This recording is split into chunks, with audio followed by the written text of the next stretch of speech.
영국 소녀가 본인의 생일날 홀로 졸업여행을 떠났습니다. SNS에서 사귄 친구와 실제로 만났다가 참변을 당하게 됐습니다. 모든 과정은 CCTV에 기록되었습니다. 그녀에게 덮친 불행에 뉴질랜드의 전직 총리는 공개 사과까지 했습니다. 안녕하세요. 미스터리 수사국입니다.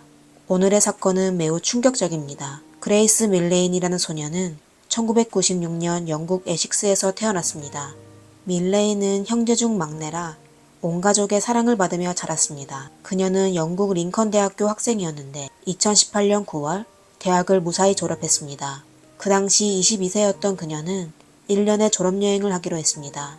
밀레인의 배낭여행은 페루에서 시작되었습니다. 2018년 11월 19일 밀레인은 남아메리카에서 6주를 보낸 후 페루에서 뉴질랜드 북섬으로 가는 비행기에 탑승하였습니다.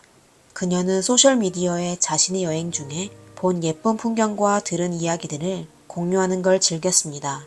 여행 내내 그녀는 SNS 앱을 통하여 가족과 연락을 유지했으며 매일 겪는 일들을 그들에게 이야기하였습니다. 11월 30일 밀레인 오클랜드에 도착하여 퀸스타운의 아주 유명한 유스 호스텔에 투숙했습니다. 이틀 뒤면 밀레인의 22번째 생일인데 혼자 생일을 보내야 했습니다. 여기까지 생각하자 밀레인은 핸드폰을 꺼내 틴더 앱을 켰습니다. 틴더는 데이트 앱으로 아주 유명한데요. 근처에 있는 이성을 찾아 매칭시켜주는 앱이었습니다. 만약 사용자가 서로 좋아요를 클릭하면 두 사람은 채팅을 시작할 수 있습니다. 얼마 안 돼 밀레인은 근처에 있는 제시 캠슨이라는 남자와 매칭되었습니다. 1991년생인 제시는 뉴질랜드 웰링턴 출신이었습니다. 두 사람은 휴대폰으로 대화를 즐겁게 나누며 다음날 만나기로 약속하였습니다. 밀레인은 다음날의 만남에 대해 긴장됐지만 한편으로는 기대하고 있었습니다. 둘은 잔뜩 설레는 마음을 가지고 잘 자라는 메시지와 함께 잠을 청했습니다. 다음 날인 12월 1일 오후 5시 45분에 밀레인은 검정색 원피스를 입고 호텔을 나와 현지의 랜드마크인 스카이시티 앞에 도착하였습니다. 두 사람의 약속 장소입니다. 제시를 기다리는 동안 밀레인은 사진을 찍어 가족에게 전달하기도 했습니다. 그리고 이게 그녀가 가족과의 마지막 연락이 되었습니다. 도대체 무슨 일이 있었던 걸까요? 저와 같이 CCTV를 확인해 봅시다. CCTV 화면에 제시가 나타나 밀레인은 따뜻하게 포옹을 해주었습니다. 두 사람은 처음 만났지만 어색하지는 않은 것 같았습니다. 그들은 나란히 쇼핑몰에 들어가 엘리베이터를 타고 식당으로 갔습니다. 저녁 7시 12분이 되어서야 쇼핑몰을 떠났습니다. 밖으로 나온 두 사람은 바로 헤어지지 않고 길 건너에 있는 멕시코 음식점을 향했습니다. 식당에 들어가자 제시는 웨이터에게 자리를 마련해달라고 요청했습니다. 그곳에 두 사람은 1시간이 넘도록 있었습니다. 이후 두 사람이 떠날 때 제시는 프론트로 가서 카드를 꺼내 결제하였습니다. 두 번의 계산은 전부 제시가 결제하여 밀레인은 상대방이 꽤 젠틀하다고 생각하였습니다. 그들이 멕시코 식당을 나왔을 때 이미 밤 8시 30분이었습니다. 혼자 있는 밀레인은 너무 일찍 돌아가고 싶지 않아 그들은 술집에 가서 술을 몇 잔 하기로 했습니다. 제시는 그 술집의 단골 같았습니다. 그곳에서 지인을 만나 인사도 하였습니다. 몇 시간 동안 함께 지내며 두 사람 사이의 애매모호한 분위기는 점점 더 강해졌습니다. 술집에서 제시는 밀레인의 머리를 감싸며 매우 부드럽게 몇 번 키스하였습니다. CCTV 속 밀레인은 거절하지 않았고 그녀는 제시의 행동을 허락한 것으로 보였습니다. 제시는 말주변이 좋은 것 같았습니다. 둘은 같이 이야기하고 술을 마시고 가끔 키스도 했습니다. 이를 통해 제시가 여자들을 잘 안다는 것을 알 수 있었습니다. 제시가 잠시 자리를 비운 사이 밀레인은 친구에게 자신이 한 남자와 데이트 중이라는 메시지를 보냈습니다. 그리고 그 남자가 내일이 그녀의 생일이라고 술을 실컷 마시라고 말했습니다. 밀레인은 친구에게 그 남자 너무 좋아. 내일 무슨 일이 있었는지 말해줄게 라고 하였습니다. 두 사람은 1시간 넘게 술집에서 있다가 9시 40분쯤 떠나게 되었습니다. 알코올 때문인지 술집에서 나온 이들의 자세는 처음 만난 사람이 아닌 열애중이 커플처럼 아주 가까워 보였습니다. 제시는 밀레인을 끌어안고 자신이 사는 시티라이프 호텔로 돌아갔습니다. 밀레이는 제시를 따라 3층 엘리베이터를 나왔는데요. 그게 밀레인이 CCTV에 마지막으로 찍힌 모습이었습니다. 그 후 밀레인의 가족은 그녀와 연락이 닿지 않았습니다. 다음 날인 12월 2일, 밀레인의 생일날이 밝았습니다. 가족과 친구들이 생일 축하 메시지를 보냈는데 아무 답장이 없었습니다. 그녀의 가족이 걱정되어 밀레인에게 계속 전화하였는데요. 2대의 전화는 전부 음성사서함으로 넘어갔습니다. 외국 여행 중인 밀레인이 갑자기 연락이 두절되어 그녀의 가족을 불안하게 만들었습니다.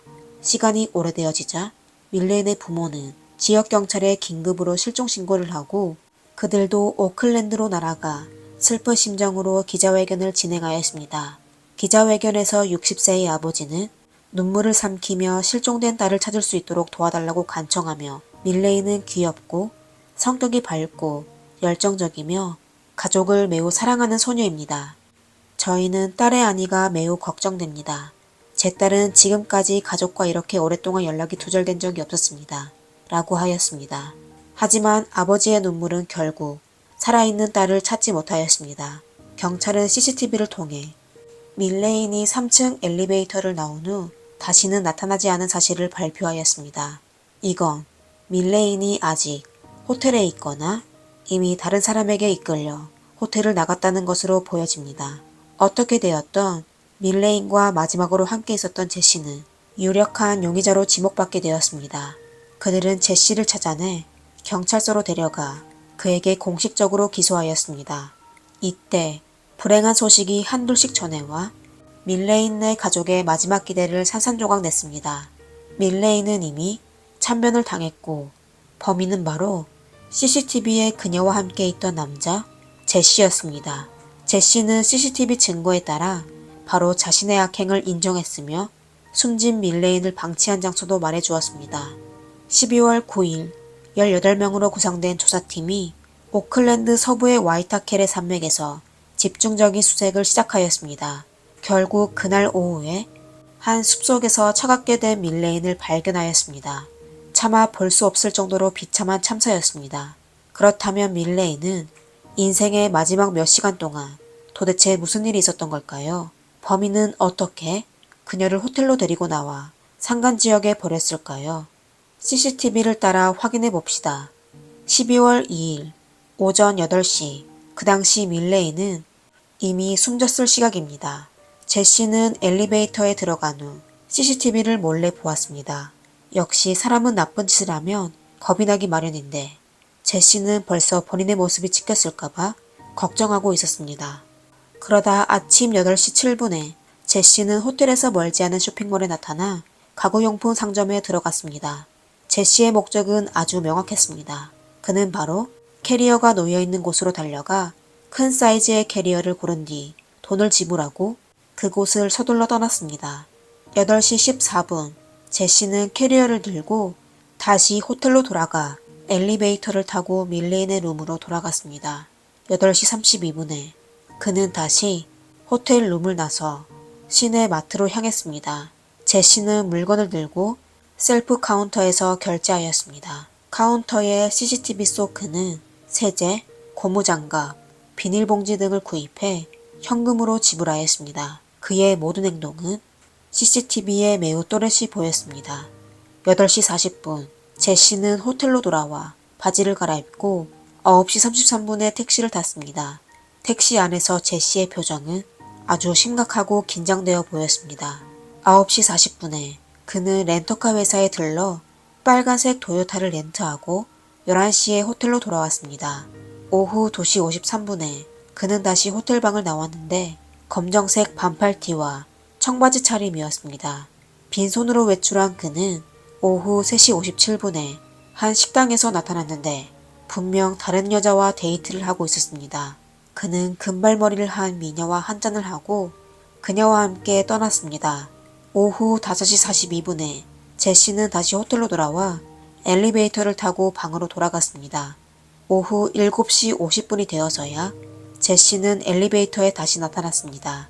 그는 또 다른 바지를 갈아입고 아침에 들렸던 슈퍼마켓으로 가서 카페 청소기를 빌렸습니다. 저녁 8시 24분에 뉴질랜드의 하늘이 서서히 어두워지기 시작하였습니다. 그는 청소기를 들고 호텔 방으로 돌아가 청소하다가 약 30분 후에 청소기를 들고 다시 엘리베이터에 들어가 슈퍼마켓에 가서 기계를 반납했습니다. 아침 8시부터 저녁까지 그는 모든 뒷수습을 마쳤습니다. 이제 밀레인을 호텔에서 반출할 마지막 단계만 남았습니다. 아니나 다를까 그날 밤 9시 30분의 CCTV에 제시는 호텔 카트를 이용하여 방에서 캐리어 2개를 밀치고 나왔습니다. 엘리베이터에 들어가는 자세에서 캐리어의 무게가 아주 무거웠던 것을 알 수 있습니다. 제시는 캐리어를 길가에 주차된 차에 실었습니다. 모든 과정에 그는 호텔 직원의 도움을 받지 않고 스스로 진행하였습니다. 물론 그도 감히 호텔 직원에게 도움을 청하지 못했습니다. 그리고 그는 승용차를 유료 주차장으로 몰고 가서 밤새도록 주차하였습니다. 매우 치밀했던 제시는 승용차를 길가에 주차하면 안전하지 않다는 걸 잘 알고 있었습니다. 만일 사고라도 발생하면 그의 범행이 바로 발각될 테니 말입니다. 그는 유료 주차장이 더욱 안전하다고 생각했습니다. 그의 행동은 치밀했지만 생각은 아주 짧았습니다. 사실 그의 모든 행위가 주변 CCTV에 찍힐 거라고는 상상도 하지 못했습니다. 2018년 12월 3일 새벽 6시 50분 밀레인이 실종된 지 3일째 되는 날입니다. 제시는 일찍 일어나 렌터카를 운전하여 오클랜드 서부의 건축자재 상점에 갔습니다. 그는 그곳에서 삽을 구매한 후 현금으로 결제하였습니다.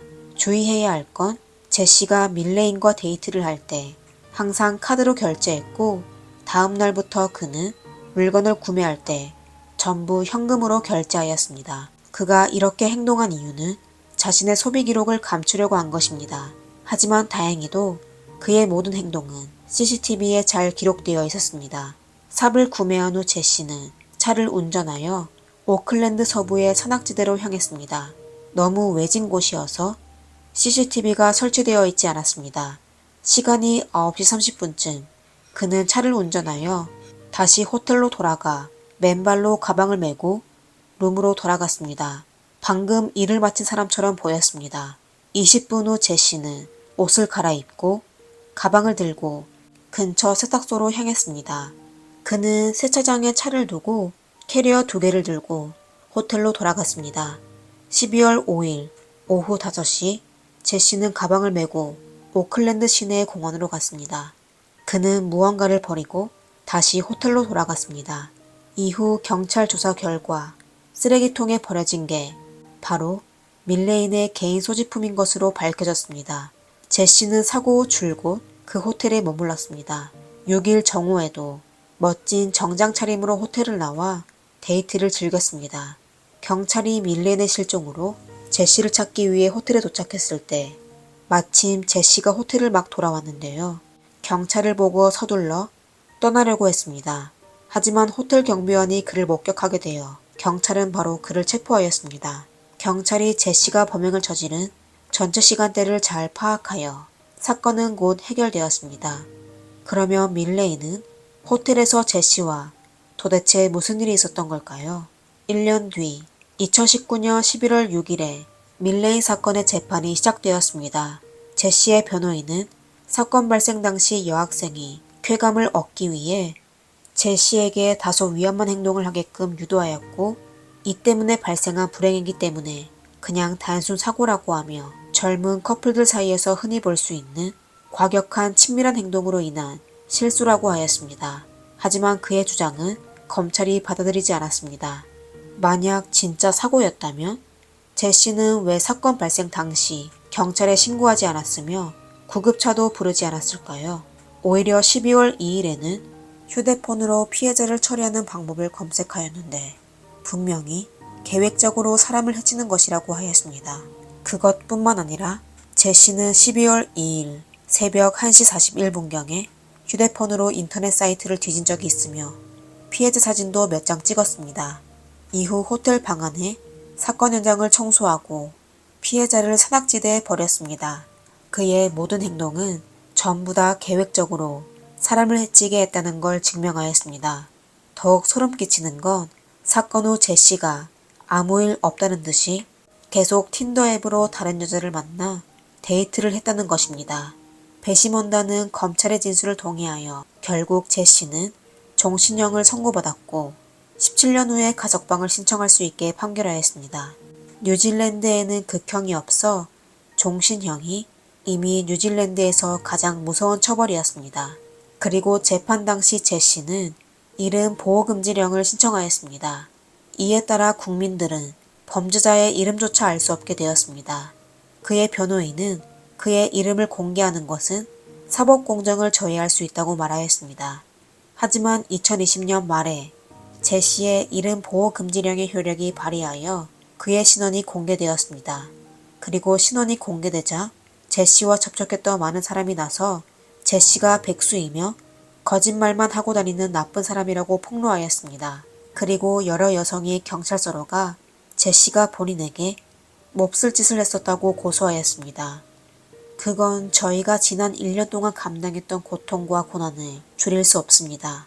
밀레인의 아버지는 1년 전 밀레인은 가장 가혹한 방식으로 범인에게 끌려갔고 저희의 생활도 산산조각이 났습니다. 밀레인은 우리 가족의 햇빛입니다. 저희는 밀레인을 영원히 그리워할 것입니다. 사건은 사회적으로 큰 문제가 되었습니다. 그 당시만 해도 밀레인 사건은 유럽 여러 국가의 수십 개 신문의 일면에 헤드라인으로 보도되었습니다. 그동안 뉴질랜드는 관광객들에게 안전한 나라로 인식되어 왔습니다. 뉴질랜드 총리도 사건 발생 이후 국민들 앞에 나서서 이 계획적인 상해 사건은 비극입니다. 저는 뉴질랜드 전 국민을 대표하여 밀레인의 가족에게 사과를 드립니다. 라고 사과하였습니다. 인터넷의 발전으로 친구를 사귀기가 점점 더 자유롭게 되었습니다. 하지만 한편으로 인터넷에는 함정과 유혹이 숨겨져 있습니다. 사람으로 위장한 짐승들도 휴대폰의 반대편에서 피해자가 나타나기를 기다리고 있습니다. 오늘의 영상이 여러분들에게 조금이나마 도움이 되었으면 합니다. 오늘의 사건은 여기까지입니다. 여러분은 사건에 대해 어떻게 생각하시나요? 댓글로 남겨주세요. 영상을 재미있게 보셨다면 좋아요와 구독 부탁드립니다. 이상 미스터리 쏴구기였습니다. 감사합니다.